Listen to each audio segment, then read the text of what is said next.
Hey,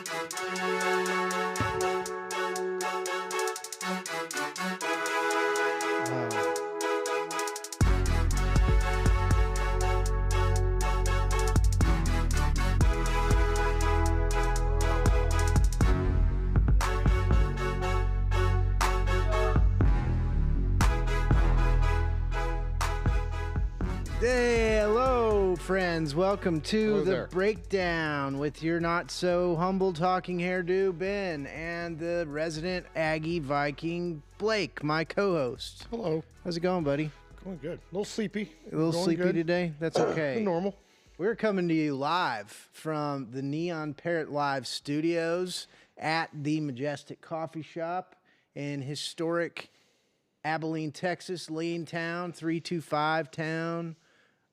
We've got our technical producer extraordinaire, Sammy, running the boards, running the mics, the cams, and what have yous. Come down and get yourself a nice Americano or maybe a latte or maybe a nice Topo Chico or a Sprite like my friend has here. The glass, the old way. Yeah, the old way. And the Topo Chico Twist of Lime, by far my favorite. And sounds lovely. And it's a little hot today too. So yeah, that's quite refreshing. Nice big bottle there. We have all kinds of news, folks, and I got my little computer phone out to help us navigate this. First of all, something that I just thought about is today is the opening day of the Major League Baseball season, which we're not real huge baseball people here on this show. No. But we do talk about controversy on the show. We do. And we didn't prep for this question either, but I was going to hit you with this. So, they basically did their opening day several days ago at the beginning of the week. It was like the pre-opening day in Japan. Soft opening. Yeah. Soft opening in Japan. Yeah, I don't know why would we? And so it's all about money, right? So they have two of the biggest Dodgers stars are from Japan, Shohei Ohtani and this Suzuki fella. Right. But anyway, so we don't really keep up with baseball, but listening to the sports talk over the week, the baseball purists are pissed off that they did this in Japan. And then today's the actual opening day in the United States. But they're just kind of mad about it because we should have it here, right? Well, it just, I wish I could say I was surprised, but I'm really not. Like, just I don't know how else to put this, pissed on tradition and pissed on American stuff for so long. And it's like football too, where they want to do games in France now, and Brazil, and everywhere else. And it's like, just why? Money. That's our thing. Money. That's our things. Yeah. Baseball, football. Don't keep them in-house. Yeah. So that was interesting. I mean? The actual opening day technically is today.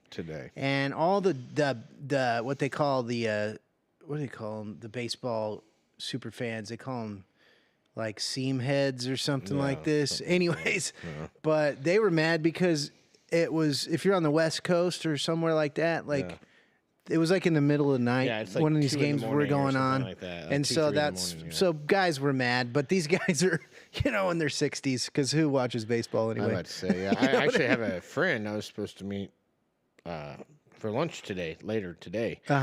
And she's the one that told me it was opening day. Oh, okay, there you go. I felt really demasculated. Right? I was like, well, I didn't know it was opening day baseball. But that's funny. So, I do, I hope that the Texas Rangers do good. Yeah, that's where she's going. That's why she had to cancel. She's like, I forgot today's opening day. I guess nobody works today. Because a lot of people were heading to the stadium to go watch the game. Yeah, a lot of people are, crazy. As much as we bang on baseball around here. It's still got a good following. There are a lot, especially in this area. Everybody goes to Arlington to see the games. Well, it's an easy drive. It's an easy drive, and being at a baseball game is fun. It's affordable. It's just not, as long as you don't eat, drink, or go to the bathroom. It's very affordable. Yeah. Bring your own water, bring your own toilet. Kind of a deal, but that is the one thing early regular season baseball games, you can still afford to take your kid and not be completely taken through the cleaners. And in a place like in Arlington at the Rangers Stadium or in Houston at a Astros game. But anyways, so we have that, but that's not what we're really concerned with on this program. This program, we like to gamble, or I like to gamble, and everybody else likes to assist me in making good picks or fade me when I make crappy picks. Just don't follow my bracket, and you'll do just fine. Yeah, and so the brackets are meant to be busted, like we talked about last time. But you know, it's hard to get a bracket. You can't get a perfect bracket, but you have a lot of picks that are still in the game, that are still in the Sweet 16. It's just my stupid overall pick. Gonzaga, you're dead to me. I will never. Yeah, that was early. That was an early out. Still can't believe that. It was a gamble. I know that. That's part of the game, but I just couldn't believe that. You know, who has the best bracket in our group so far is Jonah, my boy. He's got Texas Tech going all the way. Hey, he did pick Tech all the way. That's right. I think I picked Tech to go like 2 or 3 He's rounds, lost some games, of course, but his Final Four and everything are still kind of intact. Yeah. So tonight, starting at 6 p.m. Central Standard Time, which is where we are, we have BYU, who's number 6, against Bama, who's number 2. Now, I don't know how they rank these things. I don't either, because I think it might be in their conference or it's in there, something. Because the southeast, southwest, like it's all right mixed around. So Alabama is a 4.5-point favorite in that game. From a gambling perspective, isn't BYU pretty good? Haven't they been playing pretty good? Yeah, they've had an up and down season, but they're playing good. They're hot right now. And a lot of people are saying the Stormin' Mormons. The Stormin' Mormons are about to upset the old Bamas. That's what I think is going to happen. I like that. Last weekend, I took Duke to win by like 1,000 points, and they covered. They decimated. I actually had a really good pick weekend last weekend on Saturday and Sunday, and I think here I might take the BYU for the upset. No, I am. And then our next game, I'm guessing these are on different channels. Yeah. We have Maryland at Florida. Maryland number 4, Florida number 1. Florida has been kicking everybody's ass, it appears. Yeah, But Maryland has been beating people as well that they have. Maryland's playing some good b-ball. Yeah. So who you got there? I'm thinking Florida, they're locked in right now. I don't foresee them losing to Maryland, but gosh, I say that. So what's your pick? Florida really disappointed me by not losing. Yeah, exactly. Okay, we're good. We're taking BYU for the upset. I could go either on Florida and Maryland, but I just think that Florida's playing a little bit better. I think you're right. Now this could be one where Florida just comes out and beats the crap out of Maryland. Couldn't beat them by 6 points, which is what the spread is. I think we stick with Florida because they're hot right now, and I'm going to pick Florida, the Gators, to win by Gators. At least 6 points. And the lines are changing as we speak, folks. Okay, next game. 8:40 p.m. Central Standard Time. Arizona at Duke. That is Duke's a 9.5-point favorite. I think they might just do it. I mean, Duke do it. I actually had I think this game picked the other way on my bracket. Yeah. I think that I did. I can't remember. I did so many bracket spin. Which is funny. Just a lot of stuff going on in my head right now on brackets. I'm like, which one did I pick on? Which one now? Yeah, I think that Duke's gonna take that. Okay, so I think I'm gonna agree with you, and I'm gonna lay, as they say, I will lay the Duke points, the 9.5 Duke points. I think Duke wins by 15. Yeah, because think about like that. I'm kind of thinking too. I think Duke wins the whole damn thing. That's who I'm thinking. And I'm surprised. I have them picked in like 4 of my other brackets to win out. Right, because I couldn't have predicted Duke doing so well, because Coach K left, I think, 2 years ago. They did. 1 second there, breakdown. Hang on. This is Blake. We got Blake taking a phone call. Yes, ma'am. Must be important. because we're live. Thank you, ma'am. As soon as I'm done, I'll come pick her up. Here at the Majestic Coffee Shop. Very important phone call there. My little Lola bear. Oh, your dog. All dolled up and ready for me. That's important. Dogs are very important. I had to let them know that I had not forgotten about my little baby. That's good. Okay, so Lola will get a ride home. I think Duke potentially wins the whole national championship, which surprises me a little bit because I knew that I can't think of his first name, but his last name is Flagg. It's either Cooper Flagg or Connor Flagg. Like that. Yeah. He's like a 7-footer, and he moves like a freaking gazelle. Yeah. And he can shoot way deep. And so fluid. Yeah, pretty amazing to watch that kid ball. And anytime people are super tall like that, agile, and move like, it's super impressive. It's really, and it's different to see something like that live as well. Yeah. Because the TV just doesn't do it justice, really. But the Duke Blue Devils lost Coach Krzyzewski, Coach K, as we call him, 2 years ago, I think. And, he was there for 50-something years and won several titles. But it just goes to show that their program can withstand. They have built, it's crazy. The program of all programs. Like, honestly. Seriously. It makes me just want to punch A&M in the face. Yeah, our Aggies got booted. That's okay, though. So then our final game of the evening at 9:10 p.m. Central Standard Time is the game of the night for me that I'm the most excited about because it is Arkansas versus Texas Tech. And Texas Tech is a 5-point favorite. Are they really? Yeah, because I think Texas... I don't think anybody expected Arkansas to go past... No. To get past round one, basically. And I lost. My bracket got busted 10 times over when St. John's lost to Arkansas over the weekend. Because St. John's has been the story of the season. Rick Pitino, all this stuff. And he's got a checkered past with some nefarious activities in restaurants with ladies. And anyways. A little Gotham Underworld action. Absolutely. And, that... We talk about sports, but we talk about human elements of sports. Yeah.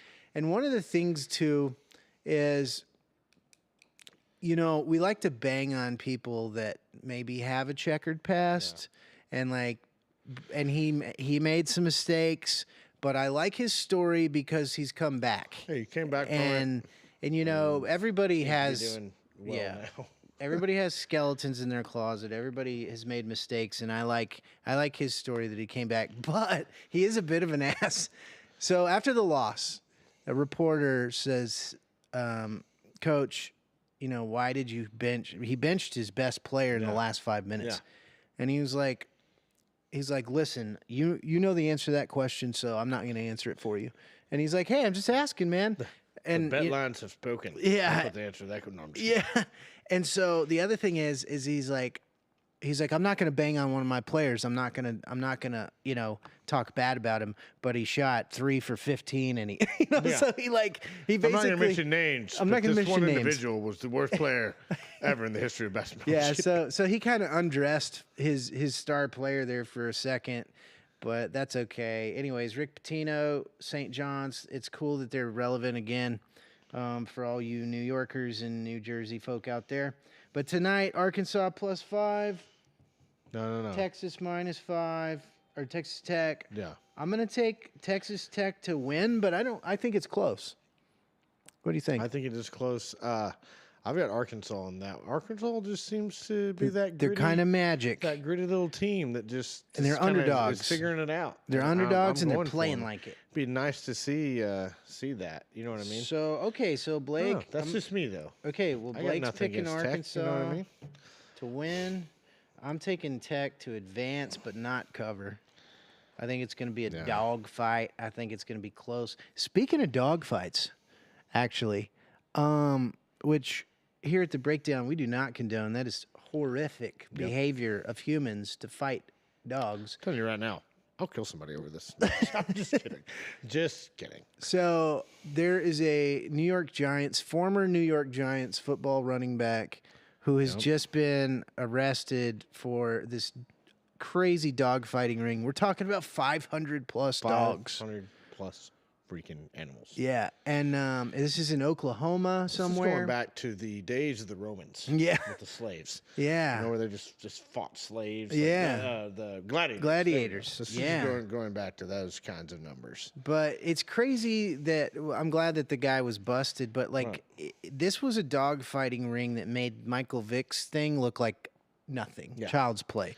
This guy had multiple counties were involved. They were doing the whole sire and dam thing. Like they're breeding these things for fighting. I mean, it was just so. Anyways, and if you don't know what goes into dog fighting, it is disgusting. Yeah, it's not good. Like these dogs are tortured from really young, basically 6 weeks old on, and that's all they know. Yeah, you know what I mean? Is just beat, fight, beat more, go without food. Starve until you're ready to fight, and then you go fight. Then you get to eat. Then you get the meal. That's your reward. You know what I mean? Like it's horrible. That's bad, and you know, it's not good. That's just when you lose. Guess what? You die. You did. You know what I mean? Like yeah, terrible. That sucks. Like, and that's unfortunately, part of humanity that needs to be. That's what I'm comparing it to. Like, you know, obviously, I will never say that abuse of a dog is the same level as abuse of a human. Right. Try to go down that road, but I'm just saying it reminds me of like the way the Romans did everyone. Just some really nasty stuff there. So that just popped into my mind because I read about that this morning, actually, on the New York Post, which is one of my favorite news outlets. Okay. Like this sounds horrible. We gotta cover up how terrible St. John's did us. We gotta throw something out there. Get something. Yeah, get something. Cue the dog fighting. Yeah, ex-New York Giants player. Okay, so we got our picks for tonight in, and that is, dang, that's gonna be a fun night of basketball tonight. I'm also gonna say I watched the NASCAR race. I put a couple of $1 bets on NASCAR, and it was fun, but it didn't really pay off, which is okay. But I'm really enjoying my Sunday afternoons with the racing community of NASCAR, and I'm starting to learn more about it. It's super fun. My lady and I watched a movie the other day. Had a little bit, kind of has to do with NASCAR, but called Logan Lucky. Logan Lucky. Really good movie. I haven't seen it, but I've heard of it. Love it. It's basically... That's around racing, but around the money side of racing. And they basically have a plan to rob a racetrack. Okay. And it's actually pretty genius. That's the James Bond guy in it? Yes, Daniel Craig's in it. And Channing Tatum, and then the guy that played, gosh, I can't believe I can't remember his name again.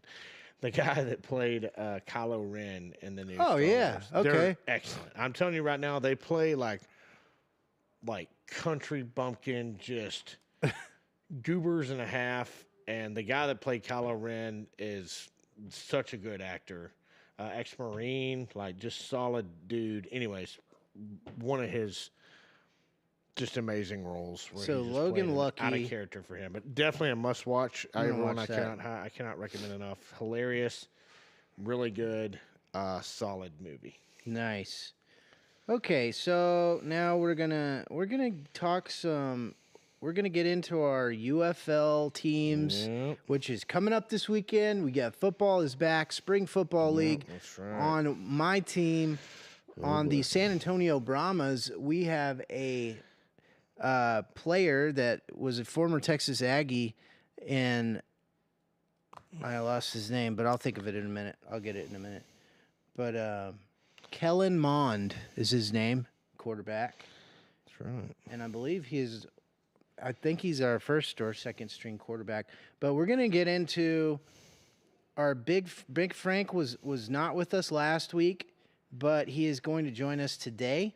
There we go. And we're going to get into NFL offseason news, trade stuff. The draft is coming up in like a month. Big Frank's team is the St. Louis Battlehawks, which I think is the coolest sounding one for sure. I love that. But anyways, we're going to get into it with him a little bit. I'm right in the middle of the pack in the old power rankings there.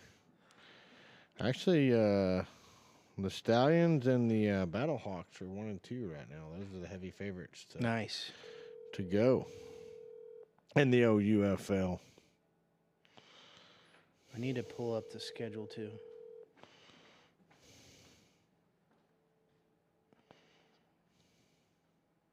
Hello. Hey, Big Frank, how are you? What's going on, Ben? How are you? Oh, I'm doing great. I'm so excited for all this basketball and football coming up. Okay, I don't know, but if it's yours or mine, but I got a bad connection here. You're going in and out. Okay, how we doing now? Now you're doing fine. You're good. Okay, and if I need to call you back if something comes up, then we'll make it happen. Oh, we're good now. We're good now. Excellent. So, what do you think about Russell Wilson to the Giants? How about that? Yeah,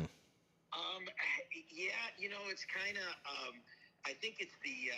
It's kind of like this Aaron Rodgers effect of kind of holding everybody hostage. It's kind of Pittsburgh didn't really want him, but unless Rodgers was going to the Steelers, where am I going to go? So I think it's kind of just they were the only team available that really didn't have a starting quarterback, that he could go to, because I think it was obvious that the Steelers didn't want him back.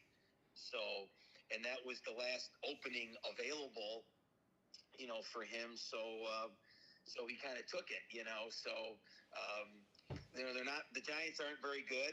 It's going to be a step down.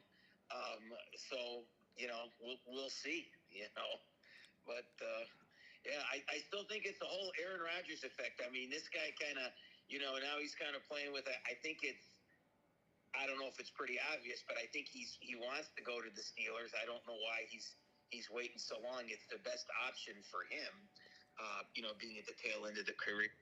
Steelers are either in or always around being a playoff team, and so it might be a decent way for him to finish out. But for whatever reason, he takes forever to make the decision.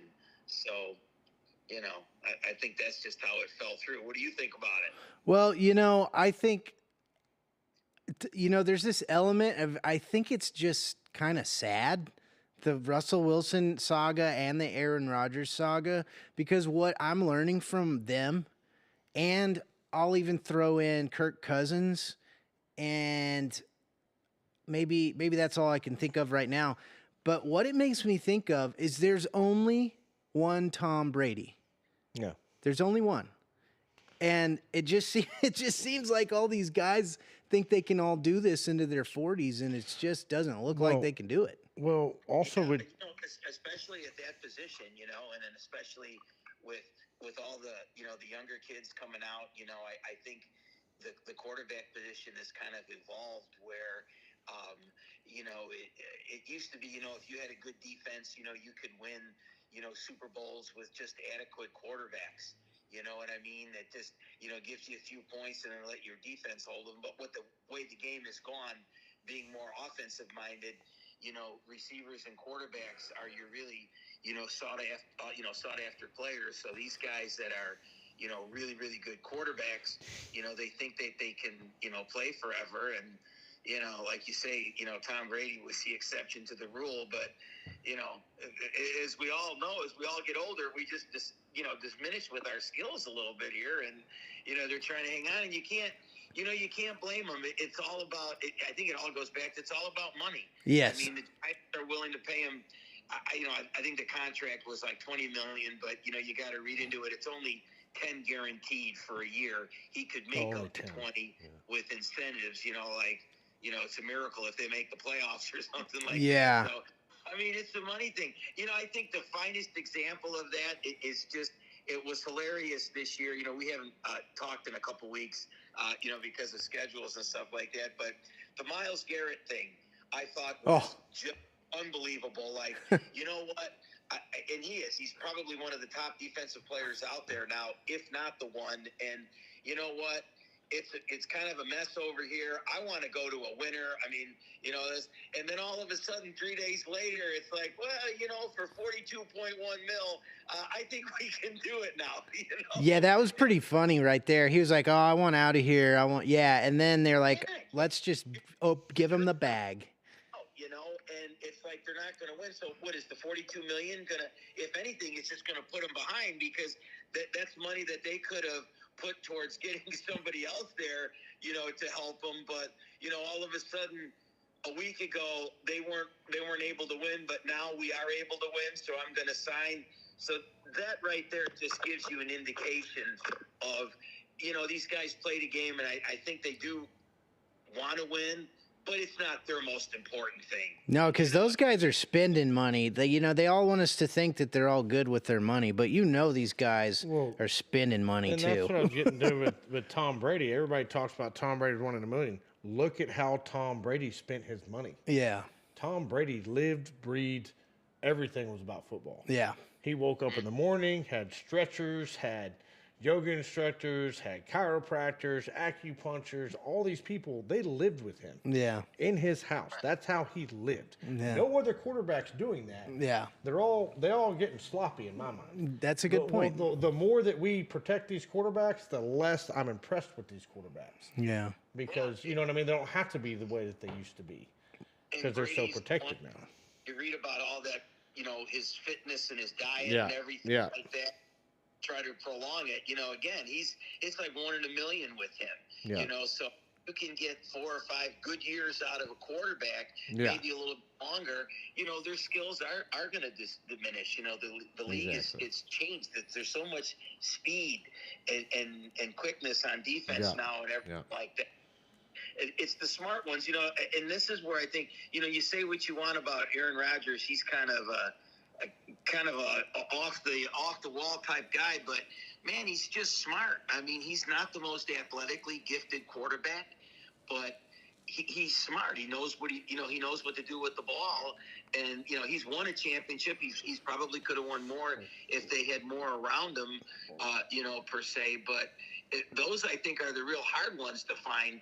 Everybody's gifted athletically, but it's the ones that can use their smarts. Yeah. Because, think about it. A quarterback's got less than 3 seconds to decide maybe 15 or 20 options on a play. When you read about all this stuff and you see it, it's like, okay, do I drop it off into the flat, or do I go, who's my first read, who's my second read? And, you got 300-pound guys chasing at you, and you got less than 3 seconds to decide. I think that's what separates the really, really good quarterbacks from the ones that are just athletically good and can run all the time, are the ones that know how to process it quick and can get it done and use their smarts more than their legs per se. So absolutely, that's a great point. And that at the end of Aaron Rodgers' season with the Jets was not bad. His numbers were actually good. You give him some time and you give him some, some receivers, he's going to find you. I mean, he knows what to do, but, he's only got maybe a year or 2 left before, it catches up with him. But, again, I think that's why the Steelers thing kind of, motivates him a little bit more, because they're, like I said, they're either in or right around the playoffs every year. And so he's got an opportunity to go there. Again, I don't know what the holdup is on it or whatever, but he's kind of like the last big domino to fall. Yeah. There in the off season. So I think that another Steelers move that kind of was, I didn't love, was didn't they pick up DK Metcalf? Yeah. I mean, they're kind of paying him a bunch of money, and he's on the wrong side of 30, and I don't know, Yeah. I hear you. So it'll be as always, there are always interesting off seasons, and with the draft coming up now, and then now you'll be able to see how everybody's teams are coming together, and everybody. I really hope my Raiders will draft a quarterback, for God's sake. There's not, and that's the problem with this year's draft. I think is there's not that many high quality quarterbacks out there. You got Cam Ward, right? You got Shedeur Sanders, which I think might be a bust. He just seems small, and he seems, we've talked, you and I and Blake have talked about Shedeur enough on this show, but we have to try to draft somebody, because goodness gracious, we're Geno Smith, really? That's our guy. That's gonna be our guy. Yeah. That's depressing, Big Frank. It makes me sad. it's kind of like you're looking at what are the quarterbacks in for next year's draft if you don't think he could make a run, at it this year. So, do you think that's what they're doing, Big Frank? What's that? Do you think that's what they're doing? Is looking at next year's draft? Well, I think and maybe just trying to make some moves this year to maybe set them up for next year's draft, maybe? Yeah, that's what you read a little bit about this Russell Wilson thing. Mm-hmm. They still think because the Giants hold I think it's either the third or the fifth pick in the I think that's right. I think it's third. There's still talk that they're going to take the Sanders kid because it's better for him to learn under an experienced guy. Right. Yeah. So, and everybody thinks that this Ward guy is going to go to Tennessee because they need a quarterback. Yeah. So there you go. And then I don't know who else is left out there. There's a few of them, but they said they're, maybe second, third round grades. So it's like they're kind of like passing their time. They're trying to get an experienced quarterback that, can get them somewhat through the year and then hope that next year's draft class, from what I'm hearing, it's supposed to be a little bit more quarterback heavy. To see it's kind of like that bridge in between where you can get these kids. But, I tell you, if you're a backup quarterback, you can make some good money. Yeah. For real. Sign me up all day. Yeah, seriously. Really? So, okay, to move on to the UFL. All right. Yes. So this is week 1, this March 28th, so that's tomorrow. And your St. Louis Battlehawks are playing the Houston Roughnecks. Is that right? Okay, I was looking at the schedule. I thought we had the first week off. I could be wrong, but unless I was looking at it, because I think they had 4 games scheduled, and not everybody plays, I guess, because I pulled up the schedule the other day, and I could be reading it wrong too, but I thought they had a pass this week, and then they start next week. I think I see week 1, March 28th, 2025, 8 p.m. Eastern, Battlehawks at Roughnecks. All righty, And, here we go. And then me and Blake's teams are going head-to-head in Arlington, the San Antonio Brahmas at the Arlington Renegades. Yeah, and that's Saturday. How they play the first game or two. You know what I mean? Absolutely. Learning people's names and who they have on their roster, Yeah, so I've done a little bit. Granted, it was just this morning, but I was looking at some of the San Antonio roster, and there's a kid named Kellen Mond that played for Texas A&M that's one of the quarterbacks on the roster. And there's a defensive back from LSU, and I was looking at kind of all these teams. We could get a pretty decent product because a lot of these guys just aren't quite NFL ready, or maybe they aren't quite good enough to make it there. But it doesn't mean that they're not great players. Yeah, it's kind of like a minor league thing for the NFL. I'm sure there's going to be scouts out there looking. Absolutely. They're probably that were high draft picks or free agents, and they want to keep on playing to see if they can get a contract in the NFL upcoming season. So it'll be interesting to see how it plays out. I know I'll watch. Oh, yeah. Yeah, well, Big Frank, y'all have got A.J. McCarron. Oh, your team's got A.J. McCarron. Siobhan Cordier, remember him from college? And then y'all got Max Dugan, the one that led TCU to 2022 national title game. Remember him? Yeah, y'all have got a quarterback We got smorgasbord right there, man. Wish I'd have looked at that a little sooner. Dang it. No. Maybe we can protect him and have somebody that he can throw the ball to. That'll be good. Yeah, and then y'all have got Jacob Sailors. Remember him? He was a pretty good running back in the day. Oh, not back in the day. A few years back. Then Hakeem Butler, that 6'6" wide receiver. Came out of college. All these guys are on Big Frank's team? Big Frank's team. Okay.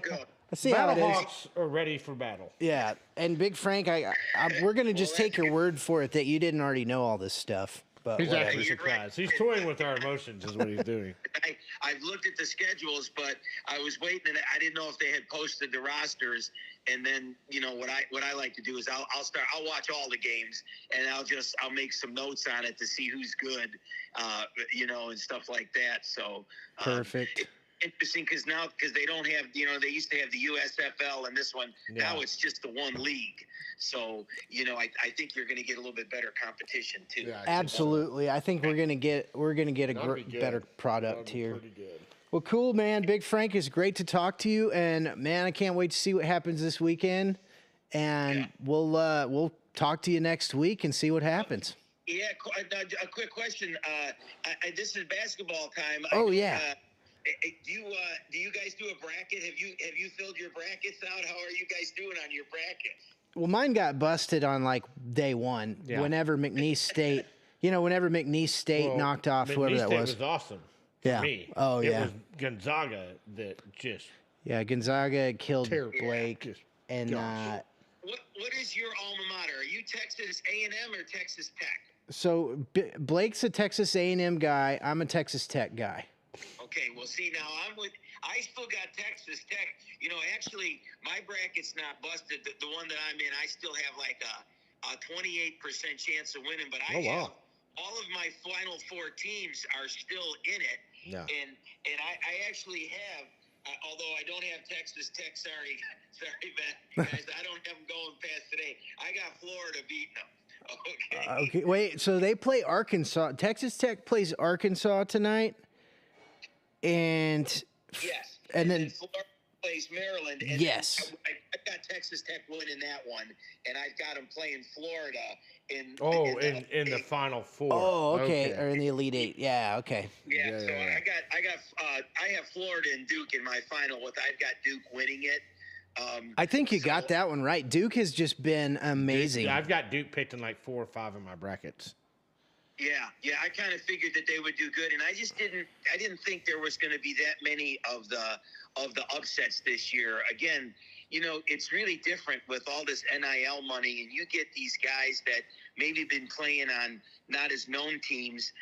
They might have been a star, but nobody really noticed them. But now everybody's changing teams. I mean, you got guys that are playing in this tournament that already know who they're going to be playing for somebody, next year, the bigger ones. So I think just the bigger programs are going to be constantly in this thing more, and you won't see as many upsets. Yeah, it's a richer getting richer as far as all that goes, for real. Absolutely right. So there's not that many, like, it's all the top 3 or 4 seeds in each bracket. It seems like there's no like 14 or 13 that sometimes makes it, to the Sweet 16 or the Elite Eight the Elite Eight that are like the Cinderella team. You're not seeing that this year, I don't think. And I don't think you're going to see it in the future either, especially, like you say, the big guys just keep on getting bigger, Absolutely. Like the Steph Curry Davidson team. Remember that? Like 10 Yeah. Like Steph Curry wouldn't be with Davidson after a while. He'd be going up to either Duke or North Carolina, all those big guys, Florida now, where they can throw this NLI money around and just, stay there and get the exposure. Absolutely. Big Frank, A&M's got all the NIL money to spend, and we still can't figure crap out. It makes me sick. I'm just going to throw up. You guys are always there. We're really good at spending money, though. We know how to do that. Yeah. Well, correct. But A&M, and it's just like Texas Tech, too. Yeah. You get football schools, okay? Yeah. You get in basketball, if you do something in basketball, it's fine. But, right. Your bread and butter is you want to see these guys do good in football all year round. Oh, yeah. So. Oh, yeah, for sure. Well, that's great. Well, we have our picks for tonight on the basketball as we're looking at a BYU upset. For BYU to who do they play again? They got Alabama, don't they? Yeah, they got Bama. I think BYU might get them. I got Alabama winning that game, and Duke is playing, I think, tonight too. Yes. And I got Duke. I got Duke winning by 1,000 points, whoever they play. I mean, they covered a 15-point spread for me over the weekend. Yeah. That was just amazing. I mean, I just think Duke is in a league of their own out there with this Flag kid, and some of these other guys. And I have, and the other one that kind of busted my bracket up too was I kind of had St. John's going pretty deep. Yeah. And I kind of drank the St. John's Kool-Aid this year, and Arkansas, came to play. Yeah. I just had St. John getting to the the 16, and they didn't. Of course, I had Tech beating them anyway. Right. You know, and I don't know who Tech's playing Arkansas tonight, right? Yeah, that's right. So I got Tech going. I thought they were pretty good. I just don't have them get past Florida. Right. I would agree with that too. I hope they can get past Arkansas tonight for sure, though. Yeah, because this is the only time I really pay much attention to college basketball. Yep. It's at the end of the year, when you got the games on and everybody's watching them, and you're filling your brackets out, so it makes it kind of fun to follow it. It really does, and it gives us something at this kind of dead time of year, to get excited about. And like, if it weren't for this March Madness, I mean, I don't know if we'd watch college basketball really at all. I was curious about that. Not at all. I know I wouldn't, because like I say, I don't watch much of it through the year. I might be seeing something on a weekend or something like that, just channel surfing. But I mean, it's like now you got your brackets and you just start watching them. It's a lot of fun. Absolutely, it's been cool. Well, we'll see how it goes, and we'll catch up with you next week and have fun watching those games tonight. All right, we still will. I look forward to talking to you guys next week. All right, you have a great day, Big Frank. Thanks. All right, take care, guys. See ya. See ya. Bye. Awesome. Yeah, dude. St. Louis Battlehawks, Houston Roughnecks. Okay, our two teams are the ones that go head-to-head on Saturday. But, yeah, Big Frank is always fun. His picks are good on the basketball. Looks solid. Because he's got Tech beating Arkansas tonight. Tech Arkansas, then Tech losing to Florida. I think he has Florida. Or is it? He has Duke and somebody in the final, and then I think Duke winning. Yeah, that's awesome. Well, Big Frank, we'll talk to you next week. I'm excited. Pretty promising. Absolutely. And then dude, Saturday, 3 o'clock p.m. is going to be our first UFL game, and our two teams are going head-to-head. That's pretty exciting. We're going to have to watch that somewhere. Are you guys in the rankings? Do what? Are we in the rankings? Yeah. Yeah, I think all of our teams. Oh, they're all in the. They're all like projected to do well. Yeah. Our three teams. The Battlehawks are the number 2 right now. Right. I was looking on there earlier. Okay, so let's keep it going here, and let's get into to kind of slow things down to slow our show down. We always like to do some what do you call kind of topics that are current events, if you will. Events. And the Wall Street Journal always comes with something interesting in their weekend paper. I have not read this article yet, but it's funny. And this is what I want to talk to you about, and we'll kind of go back and forth here. And kind of the topic is, the title of this this segment is Tesla. Mm-hmm.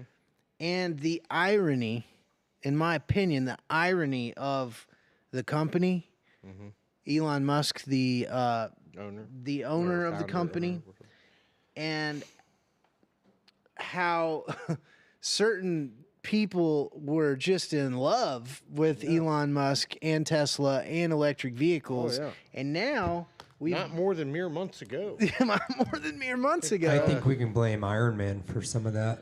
Iron Man, nice. And so now we wanted a Tony Stark. Yeah, there you go.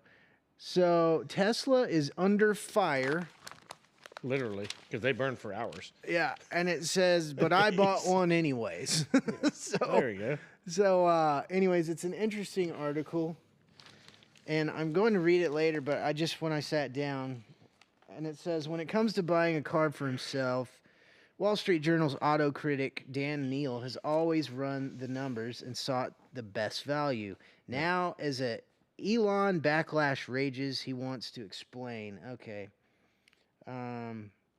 So that means that I'm going to have to read that, which I probably should have read it first. Yeah. But I just think it's, kind of funny and ironic that, the far kind of left wing of society and politics they bought all the Teslas. They had all the Teslas. They put the stupid charging stations everywhere. Everywhere. You can't park any freaking where. Screw you, Austin. No, I'm just kidding. You got to go up like 8 flights of roundabouts to get to a floor you can park on. I swear they have In Tesla Austin. parking for everywhere. Yeah. That's like, good Lord, what are we doing? Anyways, but yeah, it is funny to me that certain people that were screaming at us about how terrible we are for not having a Tesla are now saying you're a Nazi. Yeah. If you have a Tesla. If you have one, which is funny because they're attacking their own people. I was about to say. Because nobody but them drives those cars, which is funny to me. Which it just goes to show that a lot of times in politics, these politicians are out for their own self-interest, and they don't really care. No. Either way on any of this stuff. They just go with whatever helps them, or whatever is not whatever they want. Yeah. It's the devil. Yeah. Both sides. Yeah, absolutely. Left, right, middle, whatever. Absolutely. Doesn't matter. And that's where you got to be cautious buying into too much of this malarkey. So that's kind of funny. So I'm going to read this that is pretty Tesla article, and I just think the irony of Elon and it is. The battery cars and all this garbage is hilarious, and I love it, and I hope all of this continues to be crazy for my entertainment. Oh, it will. And let's see here. We covered... You watched a movie that I recommended. I did. The Duelist, which is 1970-something. Yes, and I highly recommend it. It's a very interesting movie. So it starts out like... It's quick. Like, it starts quick. Like, you see a little girl running in the woods, and she runs into a soldier, and then you just 2 dudes dueling. Nice. One dude's scared to death. The other dude clearly knows what he's doing. And it's Harvey Keitel. Harvey Keitel. Character. And fun fact for you, Ben. I did not know that Napoleon, set in the Napoleon era, so the late 1700s, early 1800s, somewhere around like 1790 maybe. Okay. Something like that. Anyways, it's set over like 20 years. Oh, this whole movie. Oh, wow. It's set over like 20-something years. So I have not seen this movie in probably 15 years, but I remember it was awesome, so I need to watch it again. It was really cool. The fight scenes were entertaining. You know what I mean? Yeah. But funny story for you. I didn't realize that Napoleon's army invented the dreadlocks. They all have these little dreadlocks. Really? All of them. All of them? And I was dying because I was like, what is going on here? Anyways, I thought like dreadlocks was like more like an islander, like Jamaica, you know, Africa, like over in those areas where the longer hair was kind of common. You know, common. Yeah. And Napoleon apparently, I don't know if that's true if they were the first ones or not, but every one of these guys have these little twisty locks, and they're like in perfect little unisons. Not like the English where they had like the white wigs. Right. Not like that. I mean like. Lock here, then 2 more locks back here. Dude, it's quite comical to me. Yeah. So the Duelists' makeup and costume people were interesting. Their outfits were hilarious. And because it was this like 76 or I can't remember 1976 or so when this movie came out, but I just remember it was in the 70s. I'm pretty sure. There's one of the duels that lasts a long time, and it's just crazy. They duel with everything. So they have the gosh, I know one of the bloodiest ones was the saber. One of the ones with the bloodiest ones with the sabers, like the thick. Yeah. Curved sabers. That one was, you can see them like they did a good job like showing flesh like hanging off and stuff. That was pretty cool. Not gonna lie, I was like, that's when like makeup and people had to work. They had to work to make it look believable. And the characters are just, and it's just the reason they're dueling is even more comical. It's just over a simple one of them's just doing what he's told and, you know, goes to tell the other one something and he just takes great offense to it. Yeah. And then it just lasts for 20-something years. That's awesome. I mean, Napoleon's whole campaign, this is going on. Right. And then, you know, when Napoleon's, you know, kicked out and Henry the Eighth, I think it is, regains his throne, you know, and Napoleon basically and all his whatevers are cast out or whatever all that happened. I don't remember exactly how all that happened, but anyways, all that stuff goes on. Basically, you're talking about the very end of it. Yeah, is these 2 dudes are still fighting just on site, like it's the original on site. like originally, and like their men will see each other and be like, "Hey, he's over here. Hey, he's right there." You know what I mean? And then they have to fight. It was like a thing of honor. That's so cool. So basically, duelists were very uncommon back then. Apparently, right. It was like if you were a duelist, like you're a little crazy. Of note. Like people were like expected that of you. So one of them like doesn't really want to do this, and the other one is like, I live for this. You know what I mean? He just wants this guy all the time. Yeah. And the other one's just very reluctant. They both get tore up. I mean, gosh, it's brutal. Awesome. So but it's really good because they space it out, and there's like some storyline in between. It's not just all just dueling, but it's different wars, the brutality of war. Like they're in parts of Russia. Yeah. It shows like losing noses and because it's so damn cold. Brutal winter time, and just stuff like that. But anyway, solid movie. Loved it. Thank you for recommending it. Yeah. So now I gotta rehash the Duelists again. My lady did not like it. Yeah. Wouldn't be a great date night movie. Just telling everyone right now. I imagine that probably wouldn't be a winner. Not her favorite. So moving onward. Speaking of dueling. I ordered this new dagger. It is the Benchmade Sock P dagger, and I was hoping that it would be something that I could just carry. But of course, like everything else, I'm still on the hunt for the EDC fixed blade, right? I couldn't tell. And I've just gone through it all, but this is going to go really nicely. They made it to fit on your molly gear, on your stuff. I have a similar one, a Scallywag one that fits on my it's on my gear right now in the truck. But it comes out real nice and quick. Nope. And it's just real minimal. So the Scallywag one's a little bit bigger, right? A little bit wider, and the opening is oval, like a teardrop. Yeah, I remember. So it's a little bit smoother getting the old finger in and out. And like this one, you can buy a red trainer with it, and they kind of got their own.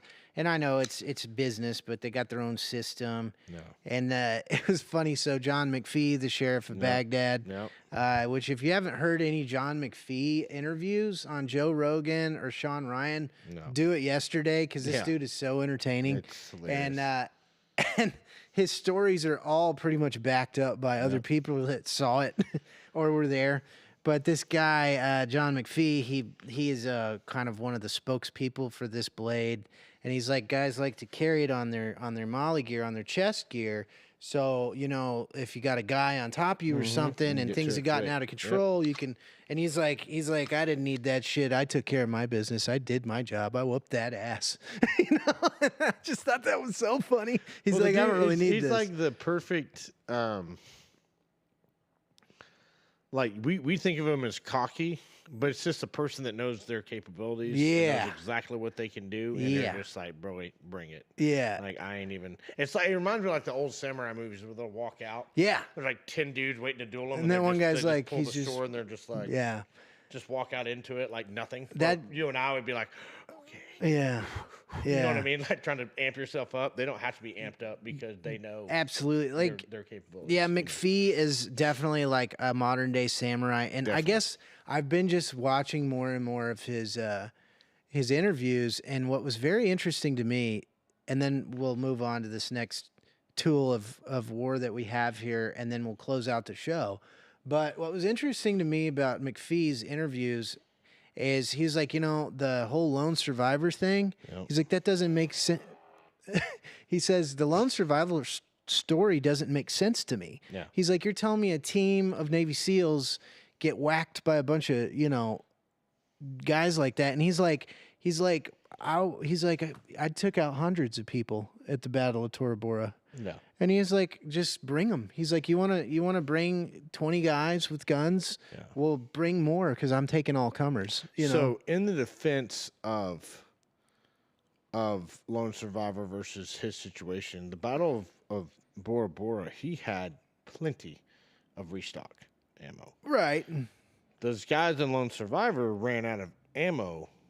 That's what got them. Right. You know what I mean? So I'll never doubt. Sure. At all. I'm just stating, I'm going to try to defend those guys a little bit because They were highly outnumbered, and they ran out of ammo very quickly. And then, of course, the Red Wing happened. The plane, the Chinook went down, and that's where that Chinook hadn't went down, or the Chinook would have been called quicker. If comms hadn't been down, that would have been a totally different situation. Yeah, there was a lot of things that happened that made that kind of go to hell. Who knows? I wasn't there. We weren't there, so who really knows? But back to like kind of the level of badassery that this guy contains, because he's also saying like, bring 40 when I'm by myself and I'll be cool. Yeah. Oh yeah. And now could he actually do that? It's one of those guys I actually believe. Right, you know what I mean? And also you have that Delta Force versus Navy SEAL guys that whole like they like to get after each other. Anything. The only difference in them is one of them can read and write, and the other one can't. Yeah, that's right. That's funny. Just kidding. That's funny. So the next thing. Speaking on that, you know about all the Tim Kennedy. Oh, the Tim Kennedy drama. Right? Yeah. Oh yeah, pretty crazy. That's crazy, and he's getting put through the ringer.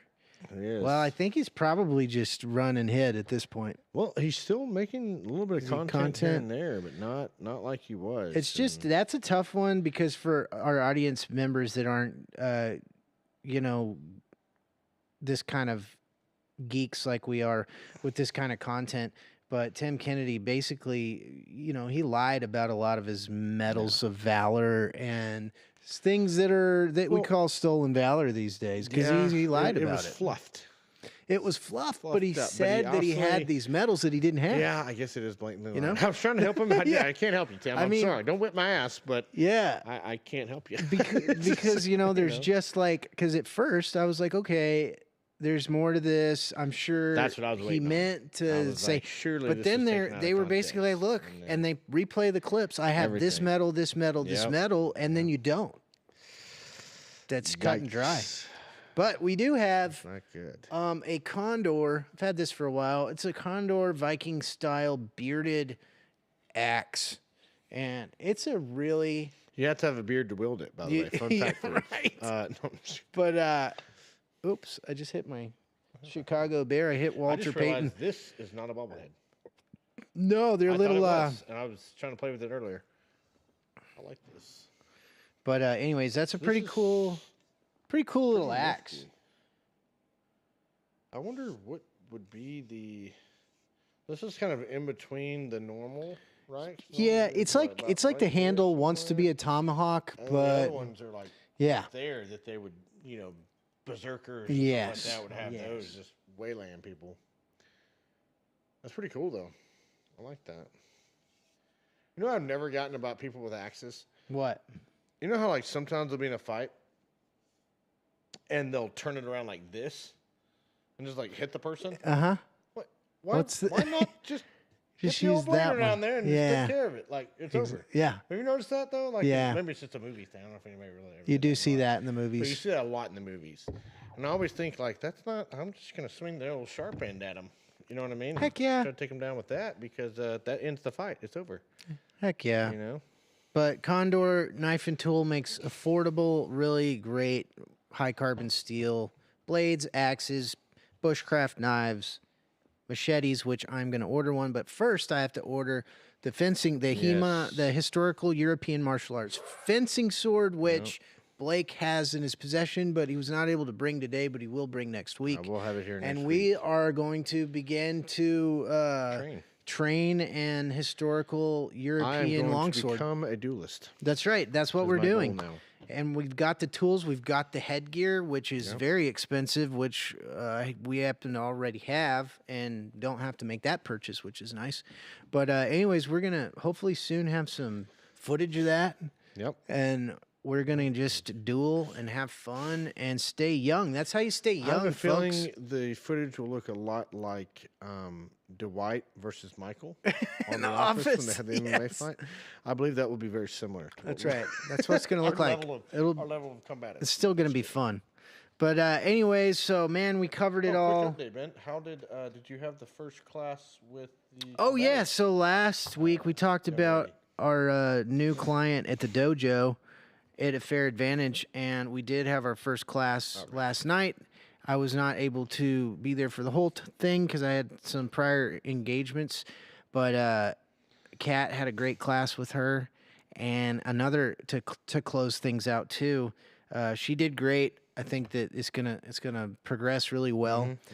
And we also have another student that was with us when he was like 14 years old with his dad. He and his dad would train. Oh. Well, so he ended up like graduating high school, joined the Army,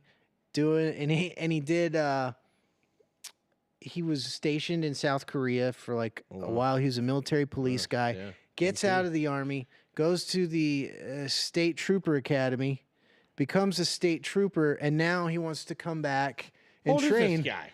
Yeah, he's like probably 25 now. God bless. Yeah, and I've done nothing. I need to just. And so he's coming back with like I think some of his family members, but he wants to like brush up his hand-to-hand stuff, being a cop and all this, and being kind of a lone wolf cop out there. Him. Yeah, I wish that all law enforcement would 2 things: get healthy. Yeah.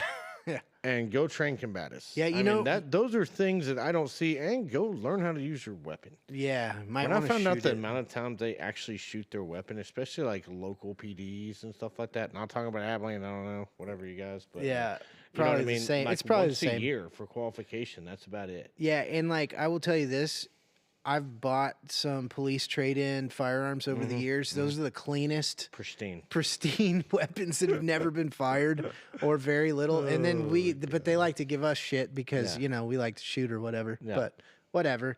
We love cops here so much on our show. But anyways, I'll probably get a ticket. It's like those dudes are coming out of Majestic Coffee Shop. This son of a... Yeah. But anyways, we train more than you cops. How do you like that? Anyways.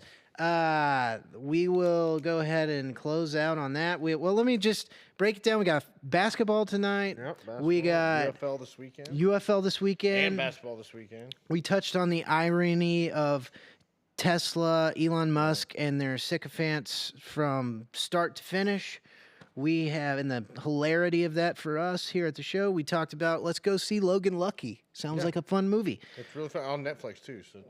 Absolutely. We talked about the last thing that we have for you, because we always got to hit AI topic. Oh God. But this is it. So Bill Gates was on Jimmy Fallon the other night, and he says, Bill Gates, quote, AI, artificial intelligence, will replace doctors and teachers within 10 years. He claims, quote, humans won't be needed for most things after that. And we're crazy. You and I are the crazy people. I encourage everyone to watch the movie WALL-E. There you go. That will pretty much tell you where we're going right. WALL-E, that's a better one than Terminator. Come on. But so the man himself that claims to being saving humanity with all of his vaccines and buying up all this farmland. That's why he's trying to feed us all this fake meat. He's getting ready to get robots. That's right. We've got to be robot food. So anyways, that's from the front desk, the front lines against the fight against artificial intelligence. Is the breakdown program with Ben and Blake and Big Frank. He's on our sports side of things. I don't want to drag him into anything that he doesn't want to be dragged into. So that's disclaimer there, Big Frank. He is separate from us in this fight. That's right. But Bill Gates claims artificial intelligence will replace doctors and teachers within 10 years. Humans will not be needed for most things after that. Quote. Anyways, all right, guys, thanks for joining us here at the Breakdown Majestic Coffee Shop, live at the Neon Parrot Live Studios. Check out the Travie Wavy. Before this show, he had Gary Varner on which is always a great time and a great listen or watch. And come get you a Topo Chico down here at the coffee shop, historic downtown. God, we covered it. We covered a lot of stuff. We kind of left everybody with a big bummer. Yeah, that's think okay. Think about this. 10 years from now, we're all going to be robots. That's right. Our doctors and our teachers will be, so that's good. They don't like to pay teachers anyways, so that'll fix that problem. Do you have to pay a robot? Yeah, right. But anyways, all right, Sammy, you can take us out, and we'll see you later. Oh yeah, we train more than Yeah.